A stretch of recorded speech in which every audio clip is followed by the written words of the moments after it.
ગુજરાતભરના અનેક મોટા શહેરોમાં ડિમોવેશનની કામગીરી શરૂ કરવામાં આવી છે. દબાણ હટાવવાની કામગીરી શરૂ કરવામાં આવી છે. અમદાવાદના અનેક વિસ્તારોમાં આ દબાણ કામગીરી શરૂ કરવામાં આવી છે. તેવામાં 2 દિવસ અગાઉ ઠાકોર સમાજના મકાનો છે તેની દબાણ કામગીરી શરૂ કરવામાં આવી હતી. ત્યારે ફરી રબારી સમાજના મહોલ્લામાં આ દબાણ કામગીરી કરવામાં આવી રહી છે તેની આજે વાત કરવી છે. નમસ્કાર, ક્રાઇમ આવાજ ન્યૂઝમાં તમારું સ્વાગત છે અને હું છું તમારો નાનજીભાઈ ઠાકોર. આમ તો સમગ્ર ગુજરાતના મોટા શહેરોમાં દબાણ કામગીરી શરૂ કરવામાં આવી છે. અનેક જગ્યાએ વિરુદ્ધ પ્રદર્શન જોવા મળી રહ્યું છે. અમદાવાદના અનેક વિસ્તારોમાં આવી દબાણ કામગીરી શરૂ કરવામાં આવી છે. 2 દિવસ અગાઉ ઠાકોર સમાજના કેટલાક દબાણો હટાવાયા હતા અને વિરુદ્ધ પ્રદર્શન જોવા મળ્યું હતું. સ્થાનિક લોકો અને પોલીસ વચ્ચે ઘર્ષણ પણ થયું હતું અને આ ઘર્ષણમાં એક પીએસઆઈનો કોલર સ્થાનિક રહીશ દ્વારા ઝડપી લેવામાં આવ્યો હતો. ત્યારે ફરી રબારી સમાજના દબાણો છે તે દબાણો દૂર કરવાની કામગીરી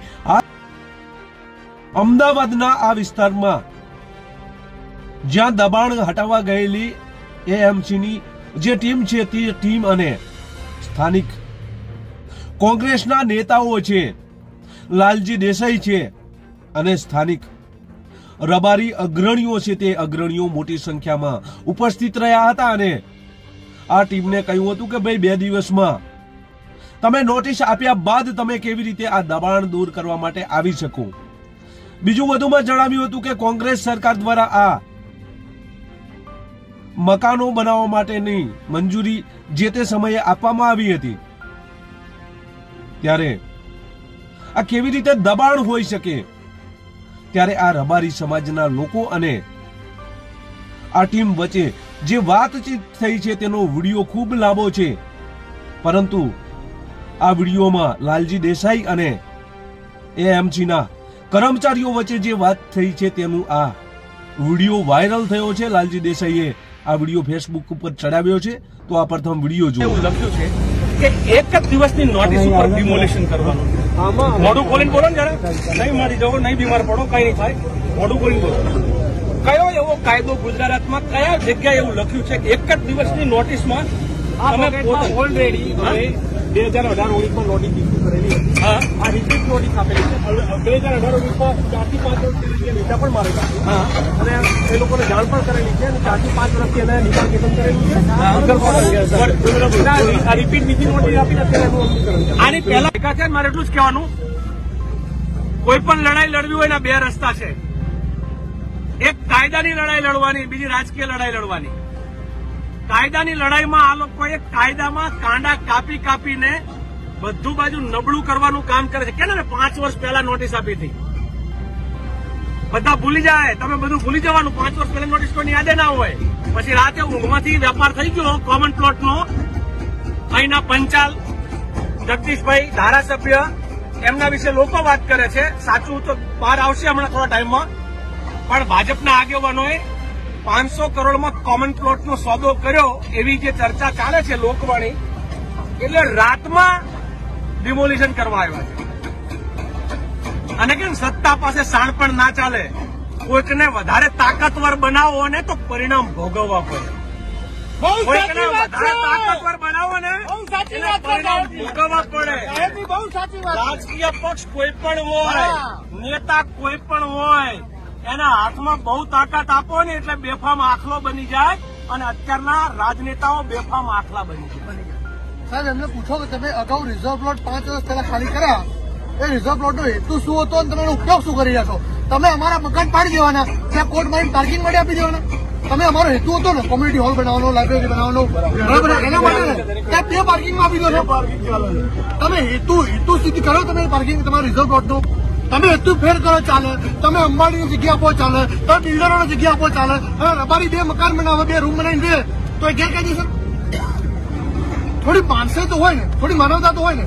અચ્છા, રિઝર્વ પ્લોટ તમારી જોડે, સરકાર જોડે અમે માગેલા કે પૈસાથી આપો અમને. મારે ખબર નથી પૂછું તમને આમ સીધું એક દિવસમાં ડિમોલિશન કરવાનું સપનું કેવી રીતે આવ્યું?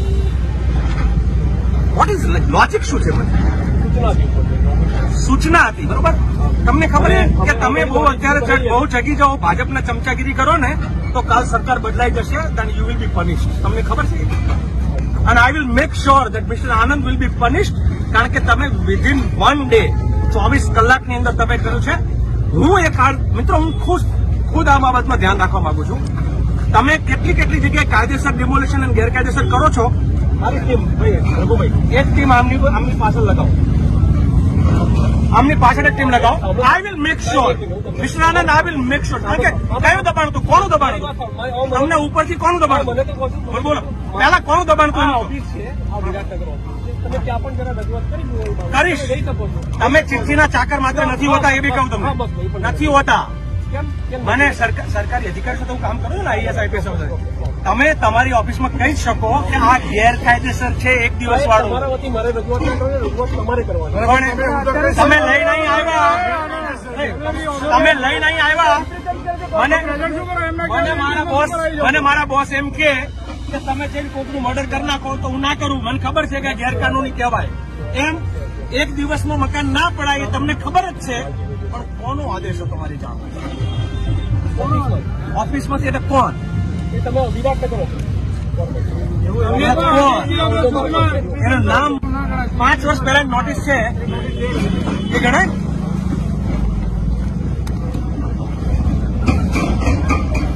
આપણે લોકો ક્યાંક બેસીને ખાલી તમને બધા જવાનિયાઓને બી પૂછવું છે કે આપણા મંદિરમાં, અને બહુ જ સમજણ સાથેની વિનંતી કે ભાઈ આગળ શું કરવું છે. આ લોકો આ શરૂઆત છે, પણ આનાથી પણ ખરાબ છે. બીજી જગ્યાએ પાડવા જાઓ ને આનંદભાઈ, શું થાય? લોકો શું કરે? તમને શું કરે? સહકાર ના કહેવાય, સહકાર નથી આવ્યો, એ મજબૂરી છે. તમે મજબૂરીનો ફાયદો કરો. મજબૂરી એ છે અમે કાનૂની લડાઈ લડી શકીએ, અત્યારે તમે મોકો નથી આપતો, તમે અત્યારે એનો ફાયદો ઉઠાવો. સરકારના જોર ઉપર ને પોલીસના જોર ઉપર ડિમોલિશન થઈ ગયું. આ નૈતિકતાના આધાર ઉપર, માનવતાના આધારે નહીં થયું ડિમોલિશન. આ તાકાત ઉપર આ તમારે અમે 156 સીટો આપી દીધી છે ને, આ એના નશામાં દેખાતું નહીં ગરીબોની વેદના હું છે, પીડા હું છે, અને એના નશામાં મદમસ્ત થઈને સાહેબ તાકાત ઉપર આ કરાવી લે. તમે બધા અધિકારીઓનો હાથ સાહેબ પાપ લાગતા સમજો. તમારે ઉપર કેવું કે જો હું તમે અહીંયા અમલ કરવા આવ્યા, આપણે આગળ બધા મિત્રો આવો તો નામ પૂછું છું ને. આ ડેપ્યુટી એસ્ટેટ ઓફિસર છે, એનું નામ શું છે? નામ શું છે? વિનય ગુપ્તા, અનાદર મનુવાદી. આ તમે જોશો ને અંદર તો તમને આમાં ખબર પડશે કે આ લોકો ગુજરાતના ગરીબોને પોતાવી દેવા માંગે છે. મનુવાદીઓ ઠાકોરના જ મકાન પડશે, દલિતના જ પડશે, માલધારીઓના જ પડશે, અને ચોક્કસ પ્રકારની કોમ આવશે ને તો હાઈવેના પણ વળાંક થઈ જશે, હાઈવે પણ વાંકા થઈ જશે. તમે કોઈ મકાનમાં રહેતા હોય 60 વર્ષથી માની લો ઇલીગલ જગ્યા છે, માની લો ઇલીગલ. તમને કોઈ સાંજે એમ કે કાલે મિસ્ટર આનંદ ગેટ આઉટ, મિસ્ટર કોટલા લઈને ભાગી જાઓ, તો એક દિવસમાં તમારી સ્થિતિ શું થશે? થોડી કાયદો શું કે છે, શું થશે? તમારી હાલત, તમારા બાળ બચ્ચાની હાલત શું થશે? ઇવન માની લો કે તમારા ઘર ઘરડા મા બાપ હશે, તમારા ઘરે કોઈ દીકરી પ્રેગ્નન્ટ હશે, તો તમારી હાલત શું થશે? એ જવા દો, કયા એક નીચે આવે? હું તમને કહું, આ એક દિવસ વાળું છે અહીંયાથી. હવે તો ઓફિસરથી બેઠા એને અહીંયા આવે ને તો હમણાં એને બી કહીએ, પૂછીએ. એક દિવસનું ભારતના કોઈ સંવિધાનમાં, કોઈ કાયદામાં ભારતમાં છે. અને માલધારી મિત્રો બધા, રબારીના છોકરાઓ બધા અહીંયા હોય કે દલિતમાં સમાજમાંથી તેના ઘર પણ જવું. જે માયકાંગલાપણા કરે ને એનું કોઈ ના સાંભળે. લડે તે જીતે. જેને પોતાના મુદ્દાઓની લડાઈ ના લડે એને આ લોકો પતાવી દેવાના છે. એમના પોલીસના બળથી, એમના કાયદાના કાગળિયાઓના બળથી પતાવી દેવાના. આ તમારે એક દિવસ વાળું, તમે હું ખાતરી આપું છું તમે બહુ જલ્દી સસ્પેન્ડ થશો, બહુ જલ્દી સસ્પેન્ડ થશો. કારણ કે હું આનંદ યાજ્ઞિકને તમે ઓળખો છો, લોયરને? એને આનંદ, તમારું નામ છે, એનું નામ છે, એને આનંદ યાજ્ઞિકને કહેશું કે ભારતના ગુજરાતના કયા કાયદામાં 1 દિવસમાં ડિમોલિશન? તમે પૂછ્યું ને તમારા બોસને કે 1 દિવસમાં સાહેબ ના થાય એવું? હે, શું કીધું? જાણ કરી દી, સૂચના કરી રાહ જોતા હતા તમે નહીં? તો તમને મને તમે એટલું કહો કે કયો એવો ગુજરાતનો કાયદો છે?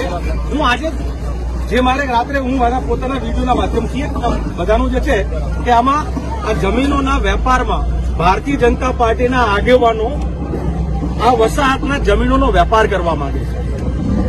અહીંના ધારાસભ્ય ખુદ પણ હવે આ ધંધામાં સામેલ છે, જે મિનિસ્ટર છે, અને એટલા માટે તમારા જેવાનો હથિયાર તરીકે ઉપયોગ કરે છે.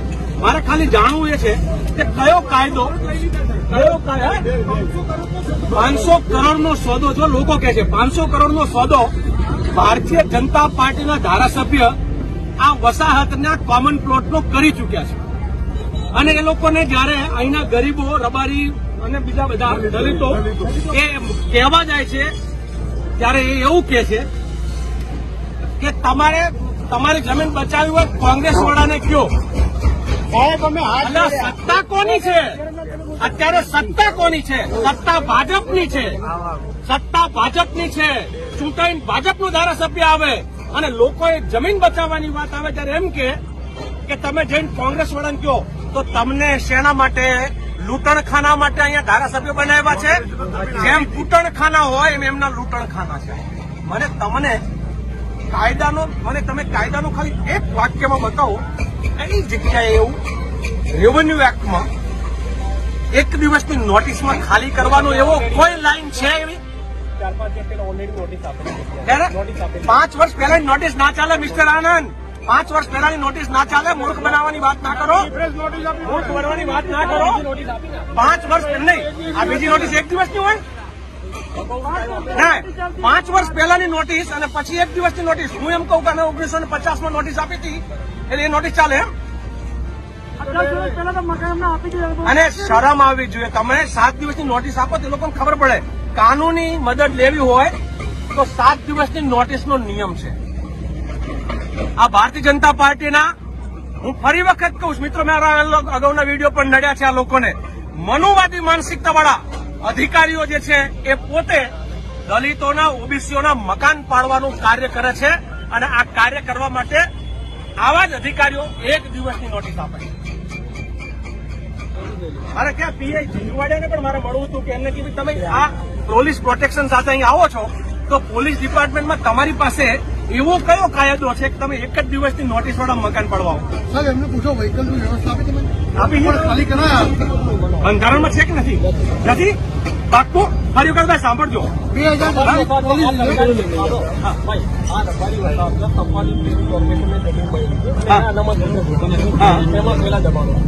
તમને એ ખબર છે? તમારી પાસે અધૂરું જ્ઞાન છે મિસ્ટર આનંદ. આ જમીન અમદાવાદ મ્યુનિસિપાલિટીની નહોતી. આ જમીન અહીંયા ગ્રામ પંચાયતની હતી. સંપાદન થયેલી છે અને રબારીઓની જે ભરવાડોની માલધારીઓની જે વસાહતો હોય એ બનેલી છે. એની આ સોસાયટી બનેલી છે. સોસાયટીની અંદરની જમીન હોય એમાં મ્યુનિસિપાલિટીના રિઝર્વ પ્લોટ હોઈ શકે નહીં. એ ગેરકાયદેસર રીતે અનામત પ્લોટ જે છે એ 85 પછીથી નાખવામાં આવેલા છે ટીપી પાડીને. So you have half information. તમે અધૂરી માહિતી ઉપર કામ કરી રહ્યા છો. તમારી પાસે પૂરી માહિતી હોવી જોઈએ. આ જાણશું નામ આપણું? આનંદભાઈ. આ મનુવાદી પ્રતિક તમને સમજણ પડશે. હું જે છેલ્લા કેટલાય વખતથી કહું છું, ગુજરાતમાં મનુવાદી માનસિકતાવાળા સત્તામાં રહેલા લોકો એક મનુવાદનું ઉદાહરણ.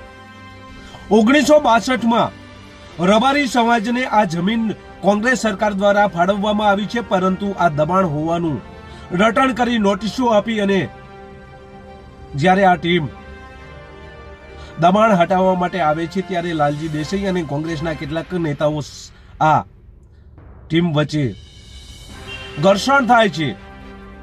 શબ્દોનું આ ઘર્ષણ હોય છે અને આ ચર્ચાઓ તમે જોઈ એ મુજબ જોવા મળે છે। બસ એ જ, જો તમે અમારી ચેનલમાં નવા છો અને આવા જ લેટેસ્ટ ન્યૂઝ જોવા માંગો છો તો અમારી ક્રાઇમ આવાજ ન્યૂઝને તમે સબસ્ક્રાઇબ કરવાનું ભૂલશો નહીં, જેથી આવનાર લેટેસ્ટ ન્યૂઝ તમારા સુધી પહોંચી શકે। નમસ્કાર।